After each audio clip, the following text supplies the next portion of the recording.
Assalamualaikum warahmatullahi wabarakatuh. A'udzubillahi minasyaitonirrajim. Bismillahirrahmanirrahim. Wassalatu wassalamu ala asrofil anbiya'i wal mursalin wa ala alihi wassobihi ajmain amma ba'du. Alhamdulillah wa syukurillah ala nikmatillah. La haula wa la quwata illa billahil aliyil azim. Berjumpa lagi dengan Ki Petro atau Mbak Petro, yang mana pada hari ini, sore ini, ya kepingin mengajak kepada saudaraku semuanya, juga di saya Bagong dan Kang Mas Gareng, biar ada kegayengan oleh jagung waton di sore hari ini. Mudah-mudahan selalu mendapatkan keberkahan Allah Subhanahu wa Ta'ala. Bagong, ada itu. Ya, kita semua manusia harus banyak bersyukur kepada Allah Subhanahu wa Ta'ala, ya kok. Dan ya kalau halus lah. Nah, kalau kita tidak harus bersyukur, itu berarti kita bagaimana? Oh, nikmat aja Allah semua kasih kepada kita semua lagi, itu toh kan? Betul. Betul. Lanjutkan dulu. Ya, makanya itu seperti adik saya Bagong dan juga Mas Gareng, ya kita ini kan orang Muslim, kita orang Islam, dan juga kita diberikan dengan adanya suatu untuk saling satu sama lain, saling mengenal. Bila kita sudah saling beriman, kan begitu toh Kang Gareng? Sip tok markoto. Rumoki kok betul nggak? Betul tok. Betul nggak? Benar. Betul.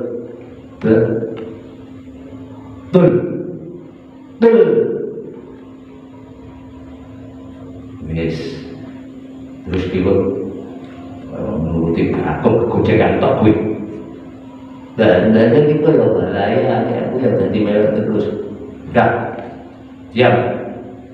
Biar kamu memberikan apa yang disampaikan malam sore ini, biar bermanfaat bagi kita semua. Oke, sip. Lanjutkan Bang Petro. Ya Bagong. Waduh, jangan Bagong temenan no. Ya, bagaimana kita semua harus berterima kasih. Juga kita masuk di dalam agama Islam ini juga mengaturkan terima kasih. Ingat, karena dengan perjuangannya Nabi kita, Nabi Muhammad, yang mana telah menuntut dari jalan kejahiliyah sampai menuju kepada jalan yang terang benderang, yakni yaitu syariat Islam, yang mana juga kita semua ini harus mengikut akan mencontoh sunnah-sunnah Rasul yang telah dicontohkan kepada kita semua sebagai umatnya. Tak luput dari apa yang telah kita lakukan semua, mudah-mudahan selalu dengan harapan mana di syafaatnya. Kan begitu toh Kang Gareng? Benar tuh, benar itu. Om donga wae tanpa maca sholawat, yo ora bakal bisa atopo. Keterangane lak ngono kuwi to. Iya benar, makanya kita pun harus berterima kasih. Ya, kenapa Mas Gareng atau adik saya Bagong. Iya Tan Pedro. Ya kalau melihat di suasana, situasi dan kondisinya saat ini, banyak sekali pengetahuan-pengetahuan yang telah dipelajari oleh setiap manusia di dunia ini sebagai hamba Tuhan.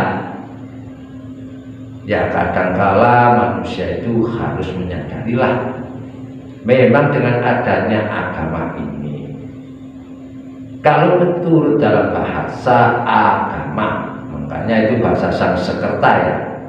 Oh tadi itu bahasa Sanskerta toh Kang Pedro. Iya, dalam artian itu tidak, agama itu rusak.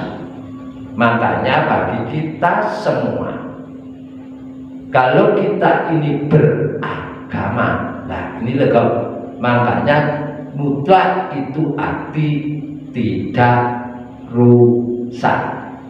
Oh jadi kalau kita ini punya agama atau masuk agama, berarti kita jadi hamba Allah yang tidak rusak. Iya Kang Gareng, karena namanya agama itu juga suatu peraturan. Nah kalau aturan itu berarti kan bagaimana tuh? Ya memang sekarang banyak sekali yang belajar ya, khususnya yang belajar ya. Kalau di Petrus sendiri sih orangnya tidak bisa apa-apa dan tak punya apa-apa, karena mengingati kesemuanya pada hakikatnya mutlak milik Allah. Makanya dari sini cuma Ki Petrus atau Adi Petrus ini Kang Gareng ya ingin sekali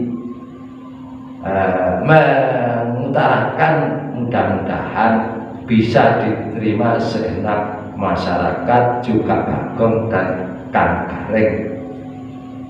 Iya tuh, apa yang mau disampaikan gini ya, kan sekarang banyak di antara kita semua ini selalu kalau sepertinya Mbah Petrus atau Ki Petrus, Mbah Yai Petrus ini sering melihat di medsos apalagi. Itu kenapa kok banyak sekali satu antara lain itu saling memojokkan, saling menjatuhkan, saling menghujat, ya, saling merasa benar sendiri, dan selalu kadangkala juga saling merendahkan. Nah ini kalau aturan ini kan tidak boleh ya kita ini. Cobalah kalau kita sadar kita punya naluri diberikan oleh Allah ini untuk menimbang dalam hidup kehidupan ini, kan begitu toh Kang Gareng. Iya betul, waktu saya sekolah dulu di SMA itu pernah saya diajarkan seperti itu terus. Nah, aku sampean, jangankan sampean Kang Gareng, saya waktu di SD itu sudah diberitahu sama Pak Guru, Bu Guru Bagong, hidup ini harus bisa satu hormat menghormati sama lainnya, tidak boleh saling menjatuhkannya, tidak boleh saling mengejek, tidak boleh saling merendahkan, tidak saling menghujat. Ini sudah disampaikan oleh Pak Guru, Bu Guru waktu Bagong itu masih di tingkat SD. Benar bro? Terus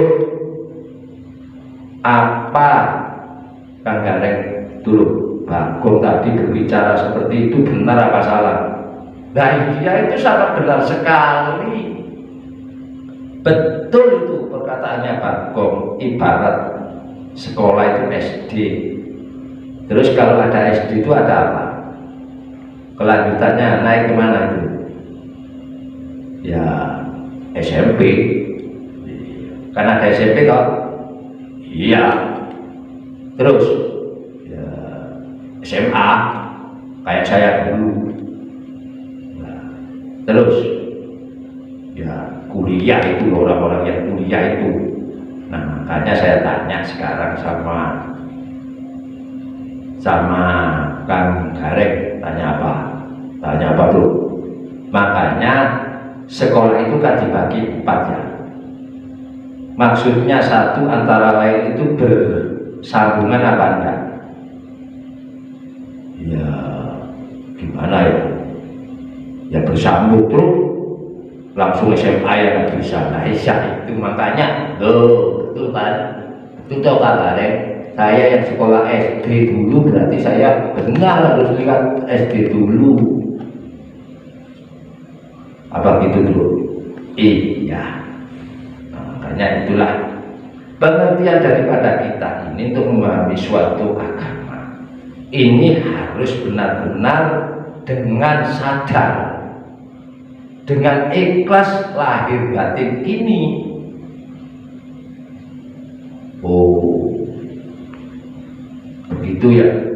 Iya, makanya di situ telah disebutkan juga dalam suatu hadis, yaitu dalam kalimatnya a'udzubillahi minasyaitonirrajim awwaluddin ma'rifatullah. Apa itu? Apa? Coba jelaskan.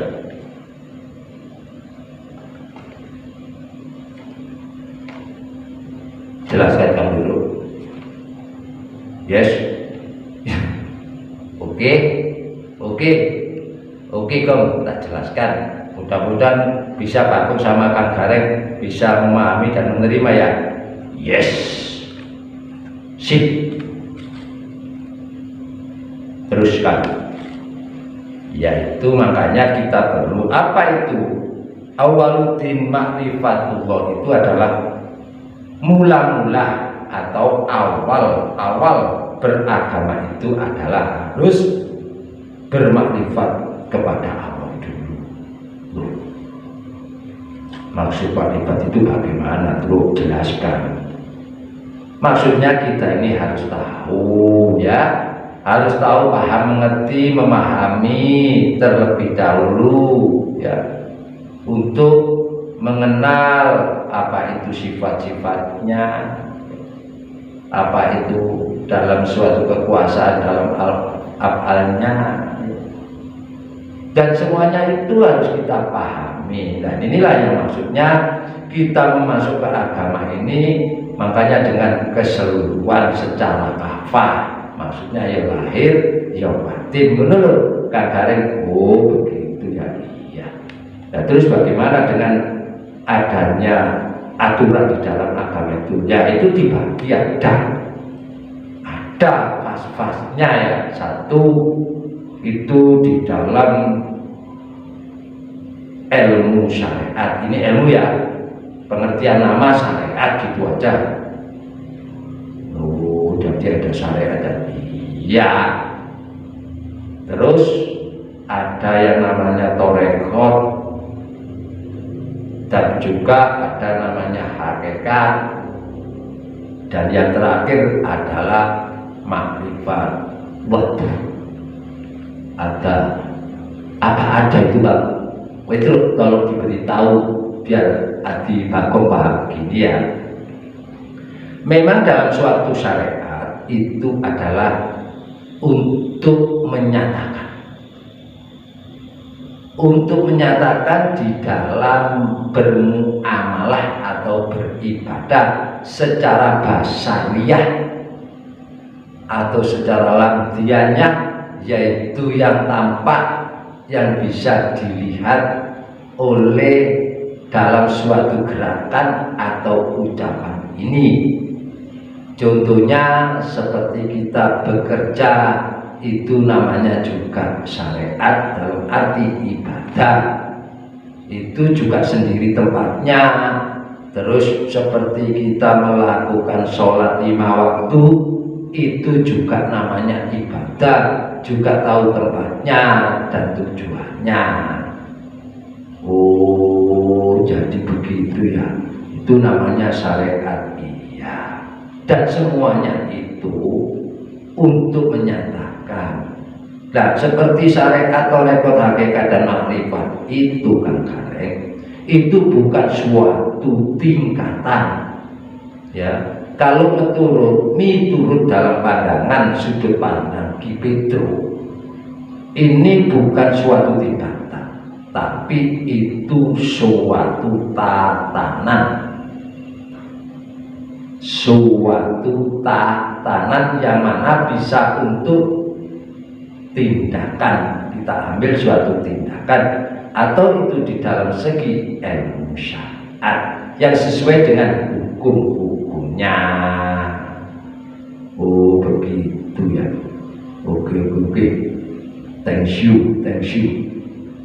Lanjutkan terus. Nah makanya dari situ pun kita ya harus tahu aturannya, rukun-rukunnya ya.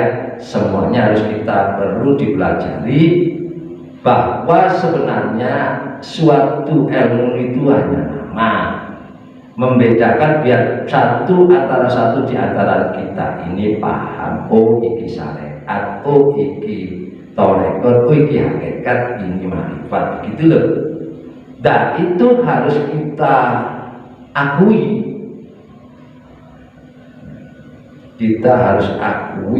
dan kita tidak boleh merasa bangga diri di antara 1-4 kriteria ini.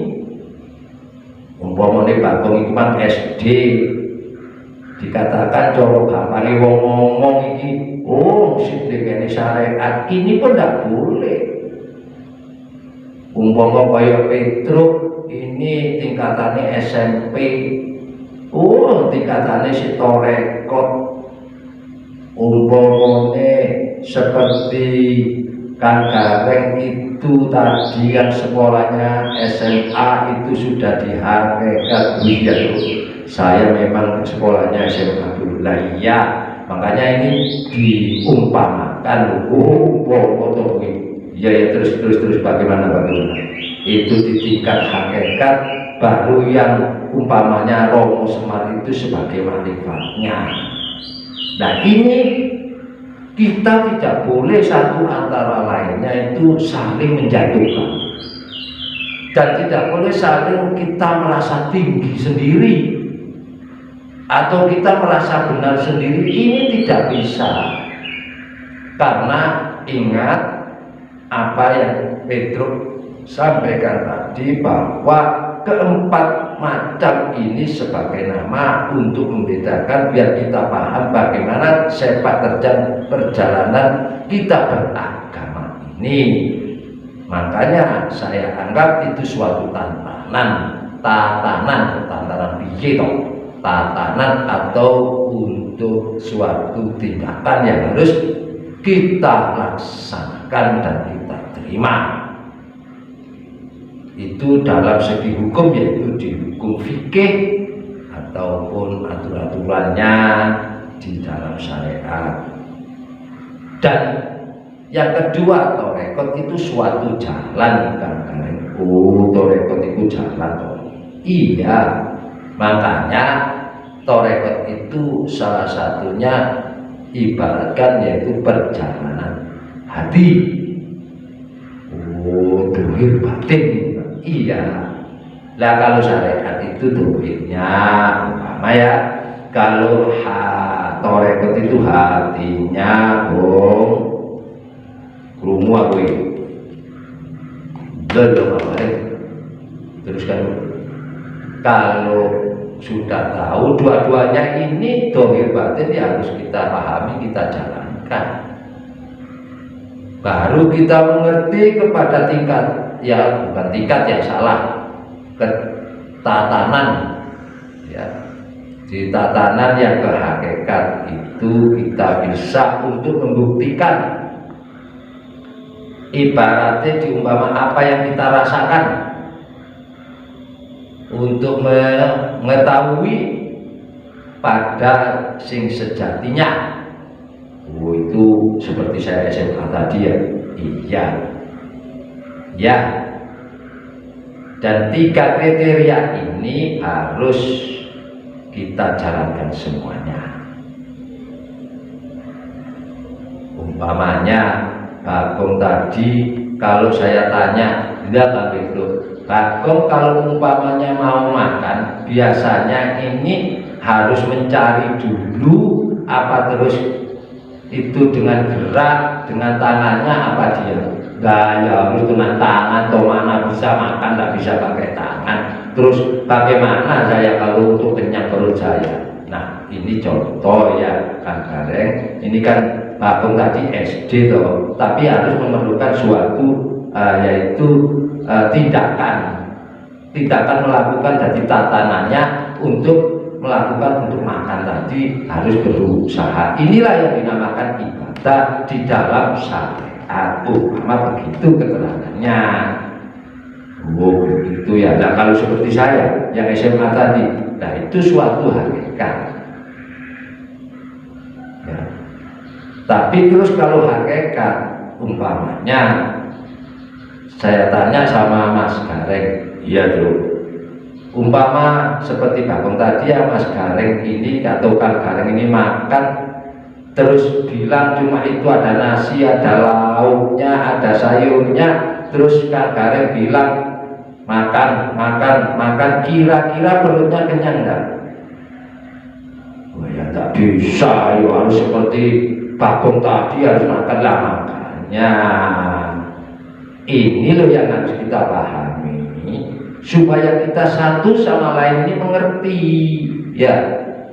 Tembunge bahasa itu harus kita saling membutuhkan. Umpama sampeyan iku muni ngono mah apa wae lak iso kok ya ndak bisa terus ya. Ini tiga macam ini antara syariat tarekat dan hakikat ini dirangkum di makrifat. Oh gitu ya. Ya, jadi paham saya. Oke lah. Karena apa ya, kita harus tahu semua, makanya kesemuanya ini harus kita ambil jalan-jalan yang baik supaya kita bisa menentukan jalan ini nggak terlalu kita kebablasan. Karena apa, di dalam kalimat yang telah dibicarakan atau telah disampaikan yang tertulis banyak di dalam hadis-hadis itu kan ada, yaitu dalam kalimat khairul umuri awsatuha. Ya, di dalam sebaik-baik suatu urusan adalah di tengah-tengah. Jadi ya kita tidak terlalu ke atas dan tidak terlalu ke bawah. Ya tidak terlalu ke kiri ke kanan, makanya di tengah-tengah ini suatu sentral timbangan dalam bermuamalah kita, dalam beribadah kepada Allah. Makanya lah ini kudu sadar caranya piye liwat torekot. Torekotnya bagaimana? Kita kembali kepada sadar diri. Waktu paham. Jadi paham sekarang. Intinya gini, orang makrifat tidak boleh menghina, merendahkan kepada bawahnya. Gitu Abang Pedro. Iya terus biar kok rupanya atau pinter bagus. Gak boleh merendahkan atau menghina atau mengejek kepada yang di hakikat. Terus di orang yang tatanan hakikat tidak boleh juga meremehkan di torekot. Juga orang yang belajar di torekot tidak boleh ya memaki apa sampai itu menghina saja, tidak boleh menghina atau meremehkan yang betul kepada syariat seperti saya ini. Iya betul. Makanya kalau kita ini untuk buat landasan sebagai ilmu ini tingkatan ini saya rasa kurang pas, kurang betul. Makanya di situ yang benar adalah sekiranya Ki Pedro atau Mbak Yai Pedro itu mengatakan itu bukan tingkatan tapi itu suatu tatanan ya. Diingat-ingat kembali bahwa kesemuanya itu harus saling bertalian, harus sambung sinambungan, yaitu saya ibaratkan seperti mobil ya yang ada rodanya 4. Kalau rodanya cuma 1 kan nggak bisa jalan, kok Kang Gareng. Betul. Kalau istilahnya mobil itu rodanya 2 bisa jalan pena apa enggak, Bagong? Tidak bisa.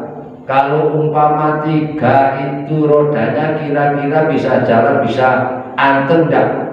Wah, koyok bemu itu, koyok bemu masih bisa jatuh. Yang paling pena bagaimana? Ya 4 entaknya.